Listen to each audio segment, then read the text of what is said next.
All right, guys, thanks for showing up. So I prepared the top 10 ways to find creative finance deals. I'm going to share the top 3 right now. The other 7 will be on the Boise REIN podcast here. So depending on when that's released, you can get the other 7 ways to find creative finance deals. And then I'm actually going to have Bill from our team come up here, and we're going to talk about the contract that we literally just got an hour ago. You came right from the property, 0% interest, 20-year term. So we're going to.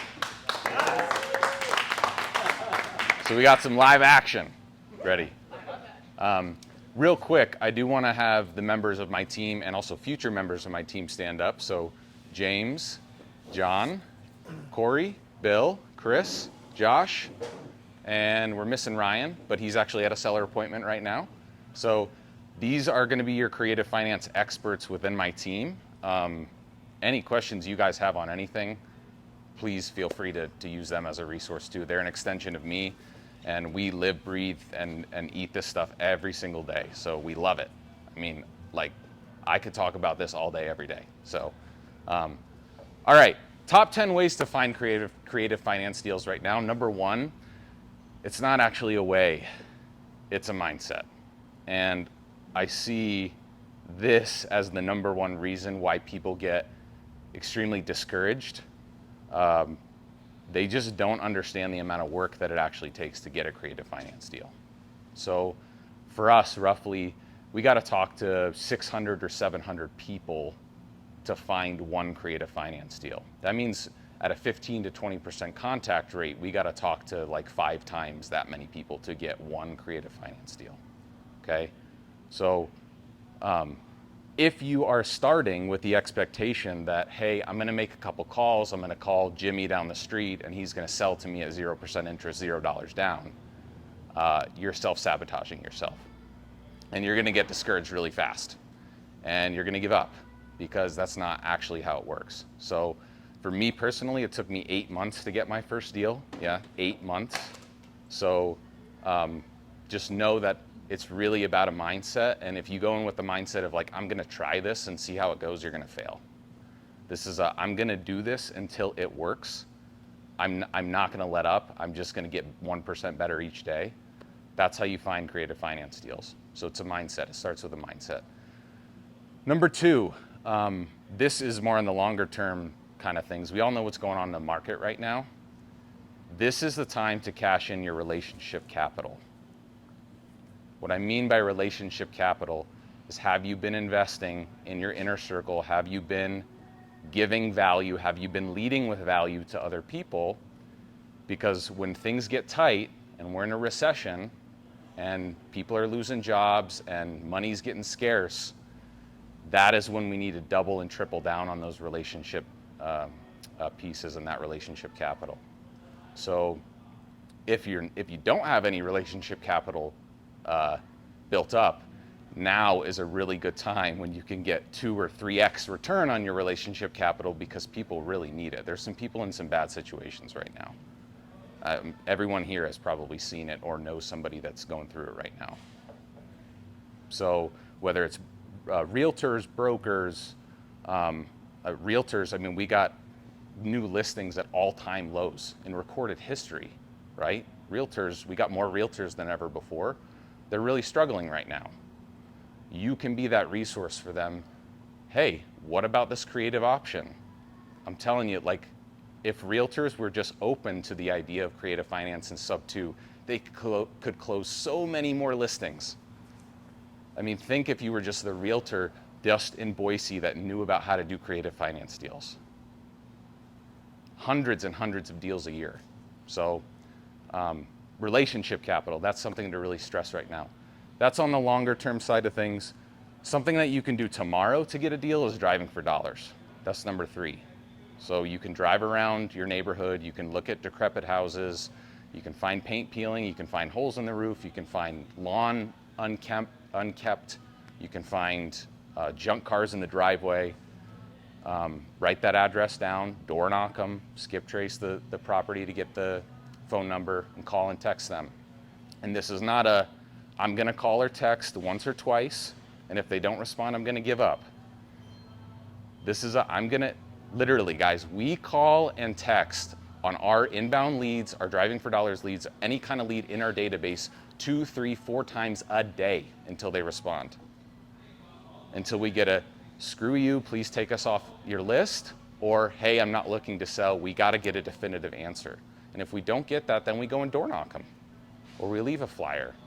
So it's all about taking massive action, but you know, I locked up a deal on Friday. It's a 6 new townhomes in St. Anthony, so it's in eastern Idaho.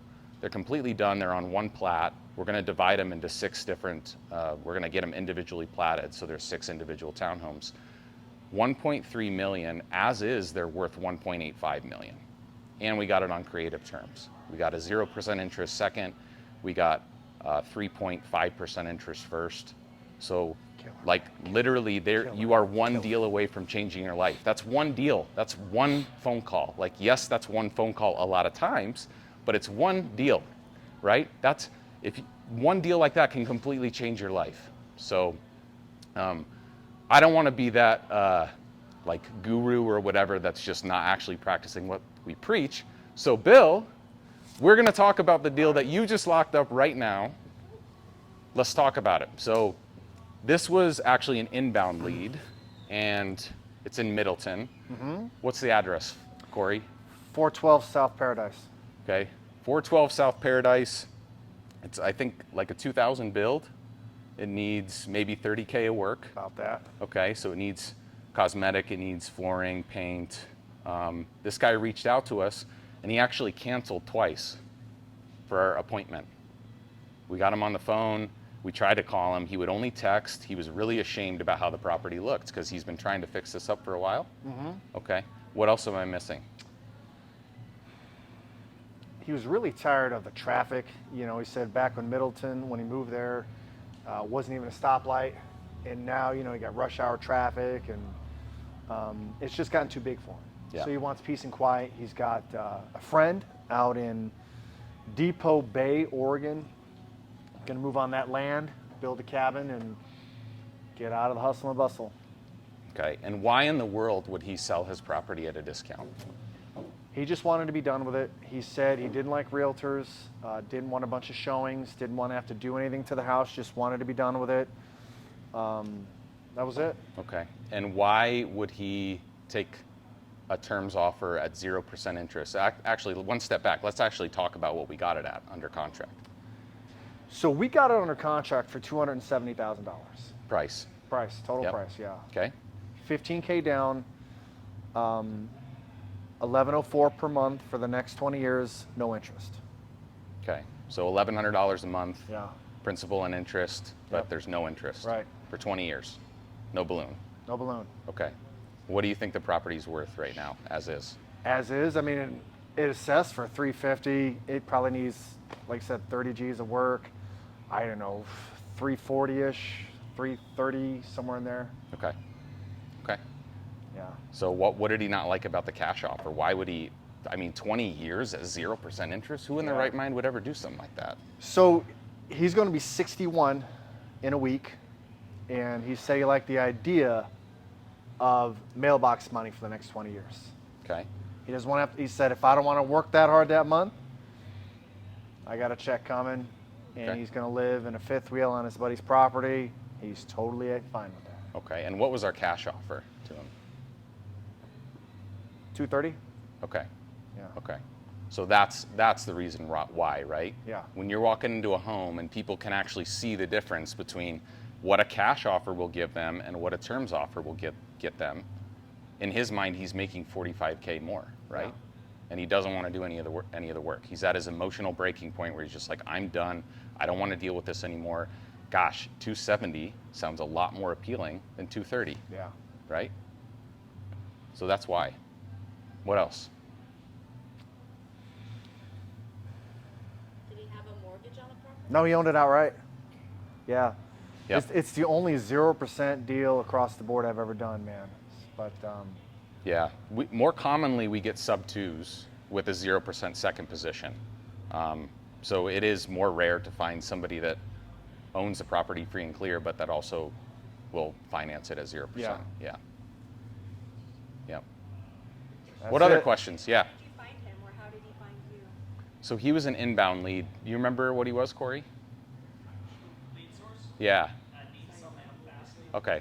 Need to sell my home fast. So there's these providers called pay per lead, and they're like, without going too much into the weeds, they're like a combination of an outbound lead mixed with a Google pay-per-click, and they're like priced in between those.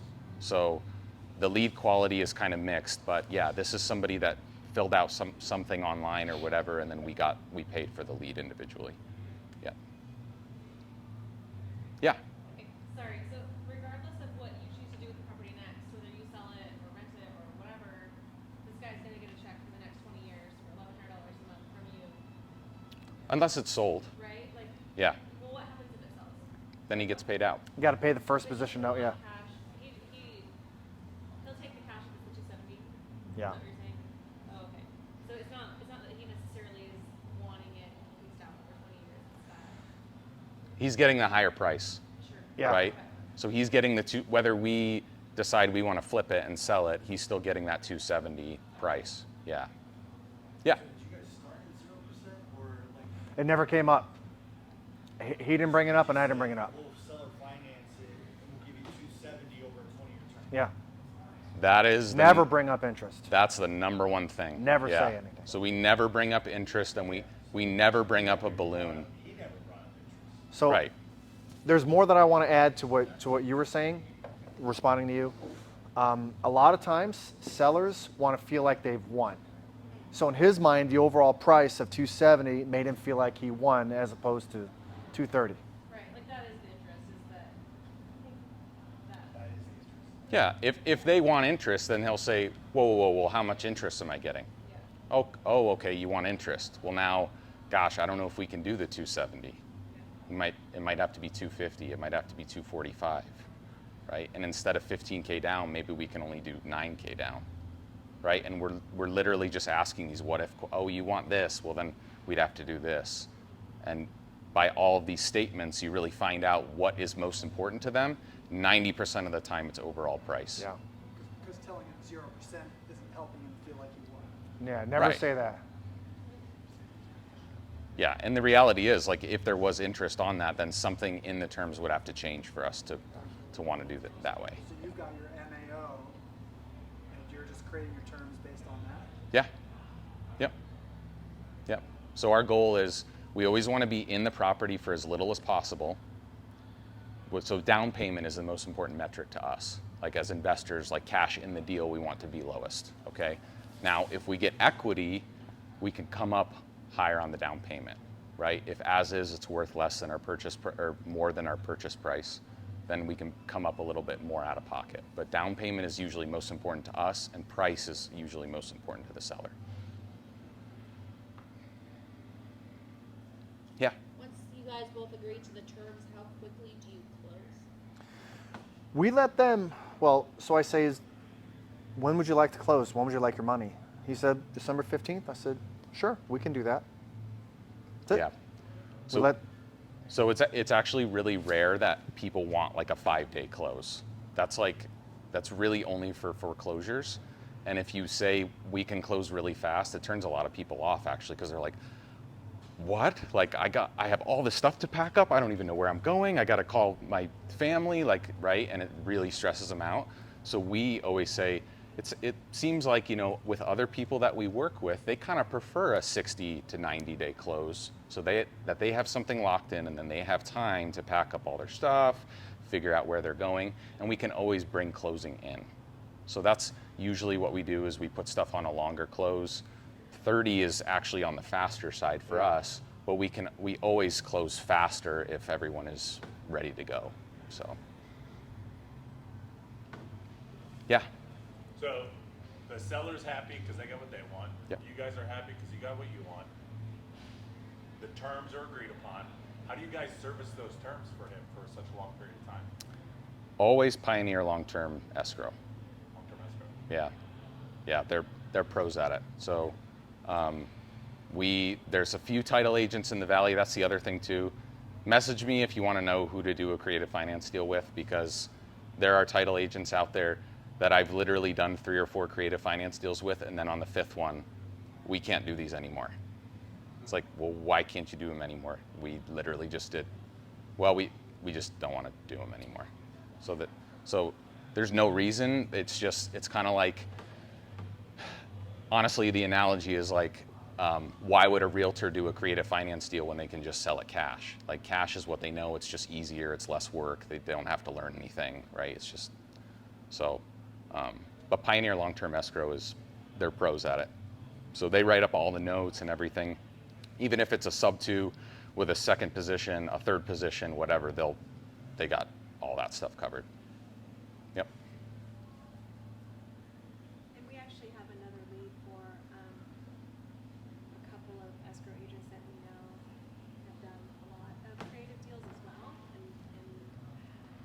they can do long escrows as well. So, 2 people at Title I, and we have Pioneer. So.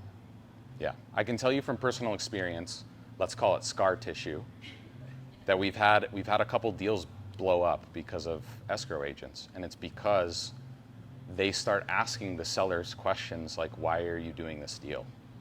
It's like, whoa, whoa, whoa, whoa, whoa. Right? Your job is to get the deal closed. So, yeah, I'm not going to name names, but like, it's just an example of something that can go wrong that you really want to just have your core team. And honestly, being a part of this group and community, like, everyone here is doing stuff at a high level. So, yeah, you don't have to worry about that. Cory, what else am I missing? Ask a question. How long are they in our database before them? This particular lead? Yeah, A week? Nah, probably like a year. they were in our database for about a year follow-up. We met with them almost a year ago. Couldn't quite make it work then. Okay, so they were in our database a year. Yeah. And then, so we actually did a terrible job because they were in our database a year ago, and then we got notified that they filled something out. So we actually probably should have missed this lead because yeah. So He also had a check in his hand from another wholesaler too, who was wanting to buy it from him. Yeah, so that's the thing is like, I think we've got over 300,000 records in our database, and of those, how many leads? Somewhere like 3,000 or so. Okay, 2,800. so yeah, like 2,800 active leads. Every single day, we're finding people that we missed, that slipped through the cracks, that sold to somebody else or whatever, that are missed deals. So for us, you and I were just talking about this the other night, but in a year and a half, we want to be doing 300 deals a year in the Treasure Valley alone. And it's totally possible. We wouldn't even hit a ceiling at that point. Because when you actually see the data and you see how many people sell to other people and how many missed opportunities there are, it's kind of a gut punch, Yeah. right? Yeah. Where you're like, I just talked to I'm that not as person. good as They I listed thought I it. was. Yeah, yeah. yeah. Any other questions? What's step number 4? You got to wait for the podcast. Oh, you're just doing the first 3? Yeah. Yep. Okay, I have a question. So, like, you do this for your business, your Yep. job. Bill, is this your full-time gig Yeah, as well? that's all I do. Okay, but you guys aren't actually affiliated with each other. Yeah. Oh, you are? Yeah. Oh, okay. Absolutely. I thought We're you all were Offer like- Now Idaho team. I thought you were just like one of us. We are one of you. No, like how does this apply to someone who isn't a full-time? Oh, that. Like that, I mean, I guess because you made a comment like, oh, I've met with like all these people doing all these things and all the time that it takes. Like, of course, we understand that, but like, what does that look like for someone who, For a normal person. yeah, who isn't doing that as a full-time job? So I think you have to set the right expectations with yourself of like how many hours a week do you have to actually dedicate to this, right? Because that's going to have a direct correlation with how many deals you can actually get. So I can tell you for me, like when I was working an engineer job and I was doing this part-time, my goal was like, I'm going to do this for 10 hours a week. And I got to make sure that I hit my 10 hours a week. If I'm serious about this, it's like going to the gym, right? If you tell yourself the night before, I'm going to go and get up early and go to the gym tomorrow, and then you don't, what are you telling yourself? Oh, it's actually really not that important to me. And what does that do to your confidence? Right? So if it's 1 hour a week, it's 1 hour a week. If it's 10, it's 10. But when you do that and you start checking those boxes and you build up those small wins and you build up that confidence in yourself, then it's like, I can do this. I am doing this. I'm living this. And that can't be stopped. You can't fail when you have that kind of just, you're all in, right? But start small. Start small and stack small wins. Like doing what specifically? I mean, I learned cold calling. I think that that's the best way to do it. So I'll just tell you the way that I learned. I went on Craigslist and I went on Zillow for rents. And I saw properties that were probably priced under market rent that weren't really fixed up. So in Boise, that might be like a single family home, 3-bed, 2-bath that's listed for rent at like $1,500. It's like, probably needs a little bit of work. I would call on that property owner, and maybe it's a property manager, and I'd say, hey, I know you were looking at listing this for rent, but have they ever thought about selling it? And that's how I got my first 2 or 3 deals. Property managers will be willing to. Yeah, absolutely. Yeah. I mean, you'll get stiff-armed by some, but yeah, it's a numbers game. But you're really looking for like those mom and pop landlords that, right, especially right now, like rents are softening, and I think we're up to almost 5% vacancy in Boise for rentals again. I saw a report a couple weeks ago, which is normal historically, right? But during COVID, it was like 0%. So there's a little bit of shock to the system, and now, especially, December is always our biggest month for deals. So if your property's not rented right now and you're about to get into the holidays, there's going to be some people that tap out that are like, you know what, I just want to sell this. And those can be your best creative finance sellers too, because they're used to getting that rent check. They want mailbox money, and they can save money in taxes if they sell it on terms. If they sell it cash, they have to 1031, or else they're going to take a huge tax hit. So yeah, I would say Zillow for rents and Craigslist. Call on 5 a day, and get used to saying that stuff and asking those questions and getting rejected and, getting a bunch of no's, and it'll help build up those calluses. That's the other thing I was going to say is you really got to get okay with hearing no, take me off your list. Why the hell are you calling me? Right? It gets way more colorful than that. So if you're easily discouraged or your heart gets broken, don't do this. Now there's other ways to do it, and that, Chris, I see in the back. There's other ways to do it. Like you can call on expired listings, or if you have agents that, any property's been listed over 100 days, right? Those are great targets for creative finance deals. And a lot of times when you call agents, they have no clue what creative finance even is or how to do it. So it might take a few conversations, but again, we're all playing the long game with those. Go ahead, Chris.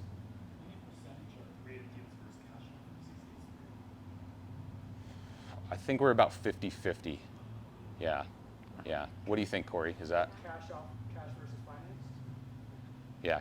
Yeah, we're pretty close to that over the last couple months. Yeah. From about July until end of year 2022, it was like 2/3 creative finance deals because everything was completely dead at that time. So how are we financing the cash? We'll either wholesale those or we'll use private money and then either wholesale them or flip them or keep them as rentals. Yeah. How do you determine which deals you keep versus which deals you Can you say that louder? Yeah. How do you determine which deals you keep versus which deals you wholesale out? Yeah, that's a hard choice. That's never fun. I think a lot of the times it's really situational. Like, how much cash do we have in the bank? Like, do we want to take on another rehab right now? Where is it? Can we cash flow on it as a rental? Right? Like, what kind of avatar? If it's a creative finance deal and the payment's high, that might have to be an owner occupant. Like, I don't have a one-size-fits-all answer for that, but those are all the things we think about. Yeah. Yeah, totally. Yeah. I think it was step number 2 that you talked about, reaching out to your circle and like your network about maybe, somebody who's in distress. And I think that's one thing that like the everyday person can do. So putting it out there that you know a little bit about creative financing, maybe you talk to some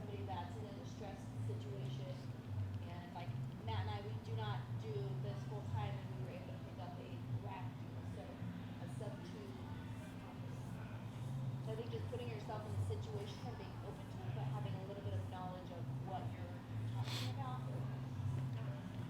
Does everybody have my number? I'll just give you my number right now if you want to write it in your phone. If you need any help with any seller, like we don't even need to be compensated. Like we'll just help you close it. So it's 303-968-0487. One more time. 303 303-968-0487. Last time I gave my number out of a thing like this, I kept getting dials from a fax machine. I'm just saying. Really? Yeah. Bill, how long have you been with the company? Since February 28th? Okay. Do you have a background in sales or anything then? No, I was a former fix and flipper, never been in sales my entire life. Once had an IT company, so I've never done sales. What was the transition or learning curve like for you then? You really got to have the sink or swim mentality. Put your armor on because you're going to get rejection all day long. If you're creating something, building something, you're great, man. I can see it in motion. Sales is something totally different. You're hearing no all day long, the majority of time, right? But when you do sign one, it makes it all worth it. You just got to thicken your skin, man. That's all. Yeah, I think too. You were a Marine. Yeah. Okay, so you got some cojones, right? I heard worse. I heard worse in the Marine Corps than I do from pissed off. Yeah. Okay, thank you. I heard way worse. That's than helpful that. context because I was an engineer, and so my first time I'm picking up the phone to call on a property, I'm like sweating, and I'm like, right? And so it's like running a marathon. You make one call one day, you make 2 calls the next, you make 5 the next, you make 10 the next, and you build up the small wins and the confidence. Because I had zero sales experience too, and it's really just, we have a theme in our company, it's called doing the boring work. Yeah. That's what gets results, and it's nothing fancy, it's not a guru program, it's not a famous marketing gimmick, it's really like just doing the boring work and failing your way forward. And giving yourself grace as you're going through it, because it's really easy to be like, I suck at this. Yeah. I don't want to do this anymore. Yeah. And so, I don't know if this gets into aspects legally of what you have to do as somebody doing cold outreach, but I heard you say earlier, if they say don't call me again, then do you just not call them again? Well, we try 10 more times and then, I'm just kidding. Are you sure? They have to say a certain cuss word. No, I'm just kidding. Yeah, if they say remove me from your list, they go on a DNC in our system, do not call. And then even if we try to call them, we But can't. if they just cuss you out or whatever, then they're still on the list. No, we don't. So, yeah. Yeah, we don't deal with. We call them hostiles. Okay. So we don't do that either. No. It's kind of the question there also is, I'm assuming it's maybe happened occasionally, but not often that you're able to actually turn a hostile into a friendly if you're have good at rapport or whatever. But for the most part, you're just. Yeah, I think inherently, like a stranger calls you about your asset, you're going to have your guard up. So it's really about listening and being attentive and right away saying, hey, we might not be the best fit for you here, but I'm going to help you regardless. And people, if you're being genuine like that, people can feel that, and then they start to let their guard down. They start to tell you the truth about their situation. Do you just outright say that, or are you saying it in less words? No, that's literally, how we say it. But because even at seller appointments, we're only getting 1 out of every 8-ish appointments under contract. So that means 7 out of 8 times we're not the right fit, and we're telling people, hey, you should list it. Hey, you should fix it up yourself. You should, do for sale by owner. You should hang on to the property. So You're actually helping them do what's best. 100%, yeah. And then guess what? A year goes by, and then their situation changed. Their health gets worse, whatever, and then they remember you, and they're like, oh, that person helped me that time. So it's like really having that long-term view of helping people. Because there must be people out there even saying that that's what they're doing, but not doing it. Oh, all the time. That is, I'm glad you brought that up. That's probably the single hardest thing when you're talking to sellers. Is sellers, we say sellers lie, and it's not that they lie on purpose. It's because we inherently deal with people in distress situations. So they're in a distress situation because they procrastinated for so many years, Yeah. right? That for them to all of a sudden just, all right, today's the day, I'm gonna like fix my situation. It doesn't work like that, you know? So sometimes people will say, I'm ready to go, I'm ready to do this, and then we get there and then they just can't do it emotionally yet. So that's a part of our sales training and our sales process of setting micro steps, we call them micro commitments or action steps. So like, okay, hey, your son Jimmy is living in the back property rent-free for the last 5 years. Are you gonna have a conversation with him about that? Or do you want us to help you with that? Become life coach. Absolutely, yeah, we're therapists out there, for sure, for sure. So then, if they complete that micro step, we know that they're getting really close to actually addressing their situation. If they're willing to take some, but Exactly. little step. Yep, it's like a little checkpoint. Yeah. Yeah, Do you wrap any of your deals? I do. If so, how do we have access to your list? Yes, so I believe everyone in here should be on our list for wholesales. If you're not, let me know, and we'll get you added. So, but specifically with wraps, was there a specific question around that? It's not just a wholesale, but a wrap. Like, do you wrap properties? Yeah, but usually it's to owner occupants. Okay. Yeah, it's pretty rare to do that to an investor, just because if we're wrapping it, which for those of you that don't know what a wrap is, we got this property at $1,100 a month, 0% interest, right? $15K down. So if I were to like list it for sale by, we close on the property, I list it for sale by owner at $30K down, 6% interest. Then I sell the property, so I make the difference between the down payments. So I make 15 up front, and then let's say that payment is $2,000 a month, then I'm making $900 a month, which is the difference between their payment to me and my payment to the underlying lender. So, but yeah, those usually go to owner occupants, just because they're willing to pay a higher price, and there's a lot of owner occupants out there that can't actually qualify for a conventional mortgage, especially now. So, I mean, gosh, if people see a 6, 7, 8% interest rate and they have no chance of qualifying conventionally, then yeah, they're going to jump at that. So a lot of exit strategies. One thing we're seeing now too is foreclosure starting to creep up. So they're nothing like, it's really, we're returning back to 2017, 2018, 2019 levels, but historically speaking, they're still pretty low. But we're seeing a lot of opportunities to wrap, where people maybe haven't made a payment in the last year. They own 10K in arrears. You know, we bring them current, we close on it, they've got like a 3% interest rate, and then we sell it on a 6%, 7% interest rate, so. Do you post all of those on your website or on your Facebook? If we're gonna wrap the property, typically we actually list it on the MLS.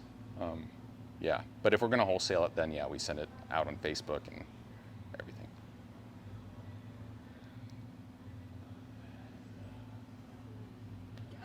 I'm gonna make a quick plug here. Yeah. So on December 5th at lunchtime, 12 to 1 p.m., Jenny Frazier, who works at Title I, is going to do a special training for pro members on the use of their Property One tool, which I got, she took me through that like a week ago. Yeah. And then we have people like you. Sweet. Cory, can you raise your hand? So Cory is our data guy. So if you guys have individual questions about, like, well, how do I find the property owner's phone number, and like, how do I sort this and sort that, and where do I find this? He's an excellent resource. So try to stump him. Can I? Yeah. This is a little bit random. How big's your team right now of acquisition? I think we're up to 15 people total. And how many of them are women? Not enough. And just out of curiosity, like theory-wise, why do you think that is? Because I noticed that too. Like most wholesalers are men. Well, I can say based on our job postings, we have Cory, what we have, of our job postings, what percent are female that we have? Of applicants? Yeah. Oh, it's less than 10%. Yeah. Of people that apply for our jobs. And when we look at lead managers, when we look at acquisition managers, of 1,000 people who apply, maybe 100. I can say based on the masterminds that we're in, like we really want to hire a lot more females because they absolutely crush.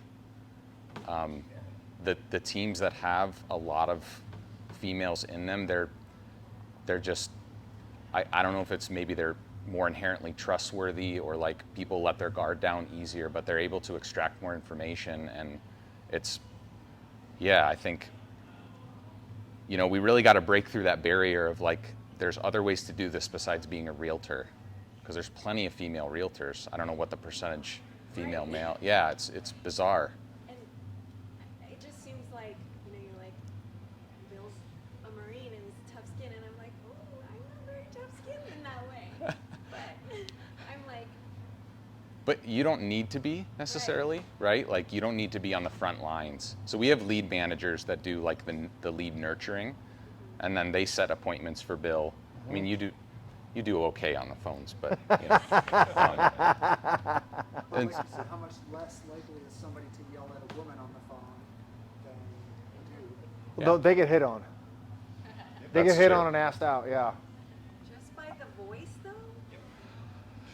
We've had that before. Wow, Yeah. okay. I probably could have kept that to Yeah. myself. I have a question. No. Since we're doing random questions, Yeah. have you guys started integrating any AI parts into your business? Ooh, I love this question. I would just say that the only Can you actually come up here? Because hold on. Sorry, come up here and actually talk into the mic. Can Cory use your mics for a second? Oh yeah, I forgot I had it. There you go, Cory. Because robots are taking over the world, and we Yes, need they to know are. how to. I'm starting to fear for I'll just Hold hold it. it. Oh, okay. I'll just hold it. I would say the Closer. pieces we're using right now are we have an outbound text messaging platform called Launch Control. So we use that for a lot of our outbound marketing, and we use AI to help craft our messages, our outbound messages, our responses. And then in our, I got you. it's I got you. You're using Okay. it to gesture. I got you. Okay, sorry. And then mostly it is for the messaging piece of it right now. We are piloting stuff for like inbound leads, quick response web forms, but that's mostly what we're using it for at this point. What do we use ChatGPT for? Yeah, so like what I was talking about, it's outbound initial message templates and response templates.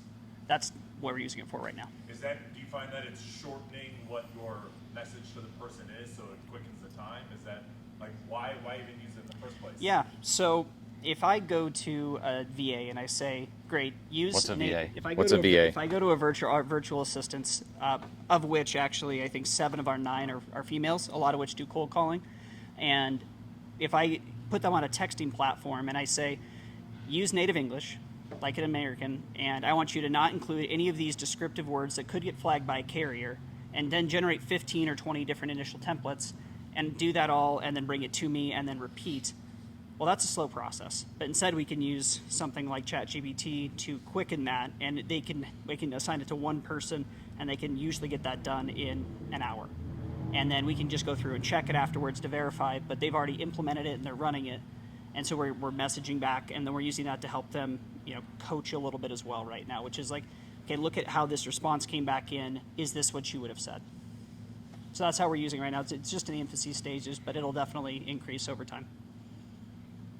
We're already seeing some. We're double mic. We're already seeing some applications. Like we transitioned to Salesforce as our CRM in the last year, and there's a little box that pops in now, which is like, what do you want AI bot to respond to this, right? And so like we're already seeing the preliminary stages of, and in some of the groups I'm in, there's actually bots that will have a full length phone conversation and or text conversation with you, and it sounds pretty close to a human. It's not quite there, but it's really close. Is ChatGPT easy to use for those that have used it? That can do that? Incredibly. Yeah, you could pick it up in an afternoon. So Yeah. I hear Claude AI is better than ChatGPT now. there's a lot of AIs out there. I know there's some people like Ryan had mentioned that are using Air AI, which is that conversational one where you can actually get a call from someone that sounds like they're a human, but they're 100% AI. And that will be something that we'll be piloting in the next 6 months. So, Really? Wow.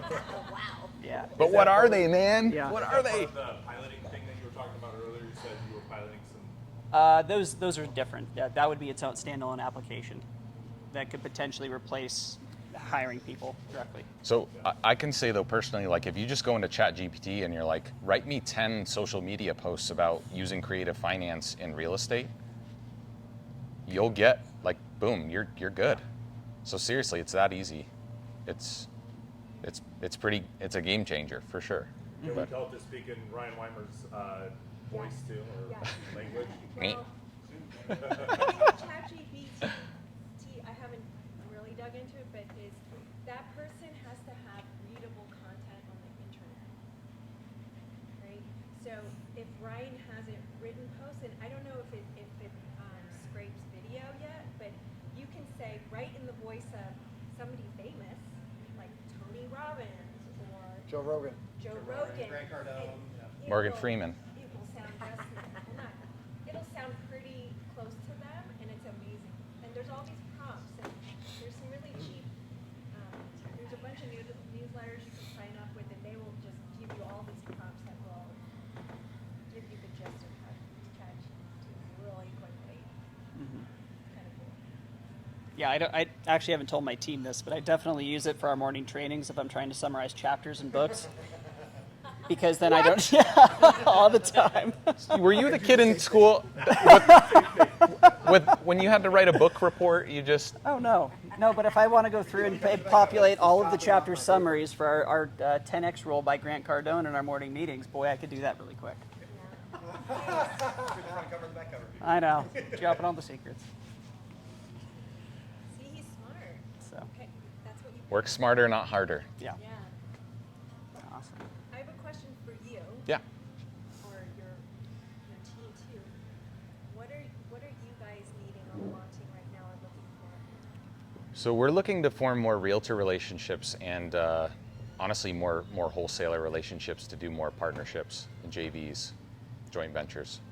So we work with probably 3-ish wholesalers that we partner with on a regular basis and only about 2 or 3 realtors right now. So we're looking to get the message out there that, hey, if you guys need help doing a creative finance deal or just going over some options, or maybe you have a seller that is going through a divorce and then it needs probate and all this stuff, like we can help people through that messy stuff. And what would that look like in a creative finance situation? Meaning, How would you talk with a realtor to then have that conversation with their seller? Let's say the property's been on market 45, 60, 90 days. You know they probably need to sell, but the price that they have in their head, market doesn't justify in today's age. okay, so now we're getting into the sales stuff. For us, it all starts with timeline. So like all of our questions are about timeline. We don't ask about price because it's not really what drives decision making. A lot of people want to talk about price or condition of their property because it's comfortable and they don't have to get vulnerable and talk about like the reason they really need to sell. So it's always timeline based. So I'm going to say something like, well, when do you need to have it sold by? And if it like, is this a property that you really want sitting over the holidays? If it sits over the holidays, is that going to be any kind of issue? And if they said, no, I really need it sold by the holidays, yet my price is probably not what the market is going to justify, I haven't got any offers on it, how might a realtor approach their seller and say, hey, here's a solution. What might work here for you? Well, I think it starts with embracing, hey, we're about to have a difficult conversation, right? And saying that so that they can brace. It's like when somebody says, I've got some bad news. Why do they do that? It's so that they can brace you for the actual bad news, and it makes it feel not as bad. So it's going to be, hey, I think, if we're really committed to getting this deal done, we might need to have a difficult conversation with the seller about what that looks like, and I'm happy to do that with you. have they thought about any other ways to sell the property other than cash? Which is vague on purpose, because I'm going to get some kind of curious response back of, well, what do you mean by that? Well, we buy a property a bunch of different ways. Not everybody wants a cash offer. What if they can make way more money over time by selling it on terms? What if they can make way more money over time by selling it on terms? So that's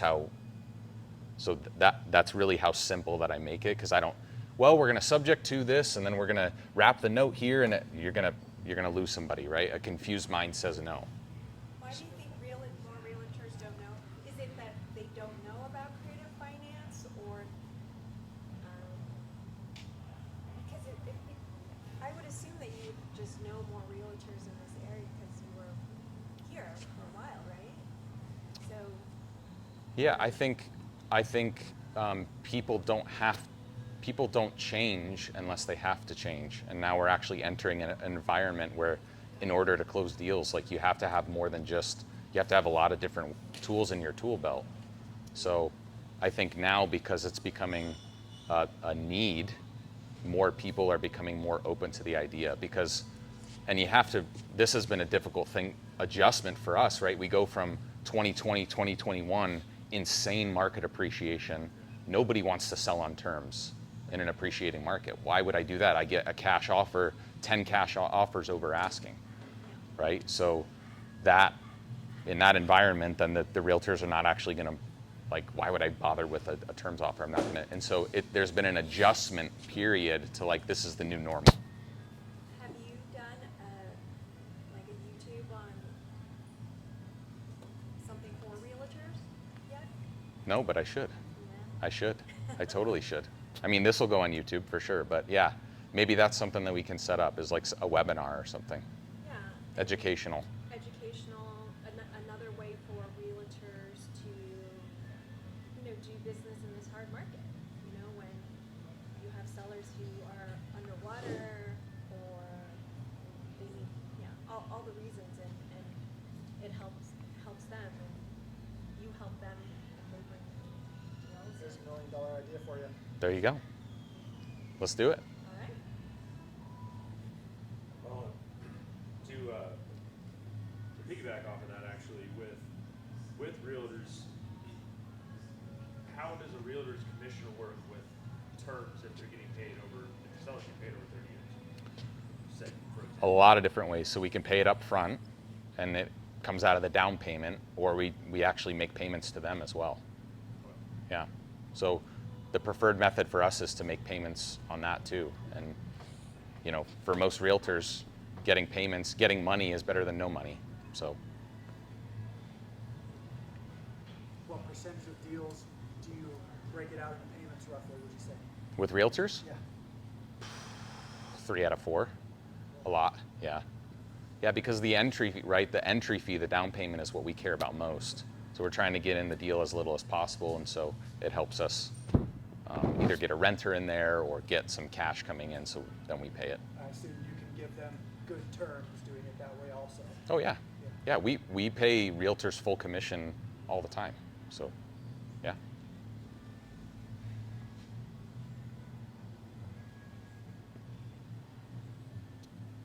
Cool. Anything else? Yes. You're discussing where you have a seller who's taken a 0% position, and then if you go ahead and you take and sell the property and you want to hold the note of 6% for yourself, how is that note where they were in first position at 0? How does that come to be? Where you're coming back in, are you now in first position at 6? And then how do these people secure in their note? They stay secured in first. So then I would be taking a second position Okay, at gotcha. 6. Yeah. Okay. Yep. So nothing changes for them at all. Yep. I've never heard of a realtor making payments. Do you have a list up and that'll do it? A short list, but we're trying to grow it. Yeah. Absolutely. Cool. Thanks for having us, guys. Appreciate it.